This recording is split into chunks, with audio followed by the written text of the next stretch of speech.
Hey everybody, it's Addie Broyles back with the very first Austin360 taste test of 2015. I have Gary Dingus, who's an entertainment business reporter here at the Statesman, and I've been wanting to have Gary on for a while. One of my favorite people in the newsroom. The feeling's mutual. Oh, well, thank you, Gary. We are going to try some frozen meatloaf. First, some context. In this week's food section, I have a big story about meatloaf, how to make it, why it's so popular after all these years, etc. But let's be honest, not everybody's going to be making meatloaf at home from scratch. So that's not Gary. So this is where a company like Blake's comes in.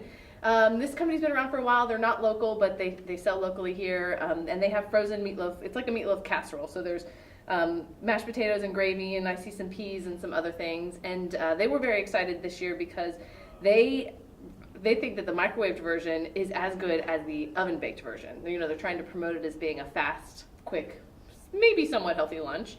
And so I microwaved one and I baked one in the oven for an hour. So, I mean, that one takes an hour to bake. That's too long. I know. So we're going to try these to see if it's really worth it to bake it or if it's really worth it to eat it in general. So which one do you want to try first? I'm going to try the oven one. I was telling Addie a minute ago, the one that was cooked in the microwave, it doesn't look as appetizing to me. Maybe it's just me. I don't know. No. Well, there's something, it's really, you know, the home bakedness. When you turn on an oven, it really does change. It's a sensory experience and it changes how it looks. So,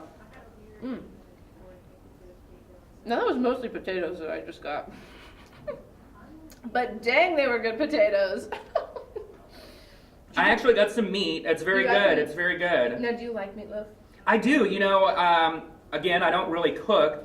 But this is one of the favorite things growing up that my mom would make. And Addie actually the other day on Twitter tweeted out a picture of meatloaf, and I was craving it so bad. So this actually worked out really, really well. So the meatloaf, I would say, is pretty good. I mean, it's got a good texture in there, and it's evenly heated, and it does taste like, you know, if you were to bake a meatloaf and maybe even do like a baked casserole, you know, potato casserole dish or something, that would be really good.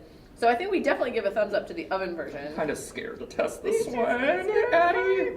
I got some meat. Oh gosh, here we go.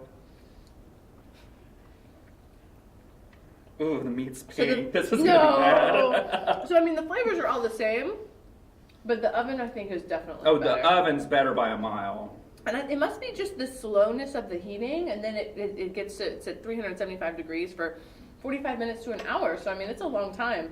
But the microwave version, although it's 4 minutes, it's a lot faster. It's just there's a trade-off. Right, there's a trade-off. So and that's the case with anything. I mean, you're the big cook, obviously. Yeah. Well, and it pays to, you know, plan a little bit ahead, and if you know you're going to be hungry in an hour, to go ahead and heat up the oven. And I mean, but for one little thing, it's kind of. I know. If it was like some big, huge meal, you're like feeding the whole family, I could understand, but. I would feel like for myself, I couldn't bring myself to do that. Oh, you wouldn't? So even I don't so, think I you would wouldn't do it. So you would just probably not eat this product. I would probably, yes. I would probably try it once if I was just doing the microwave and be done, one and done. You could have a dinner party and buy 6 of these. And leave them in this container and serve it, and I will be so fancy, and everybody will love it, and nobody will come back to my house again. That's awesome. Well, Gary, I will bring you a homemade meatloaf at some point. Thank you, dear. To serve. Love it. But thank you for joining me on the taste test. Of course. Cool.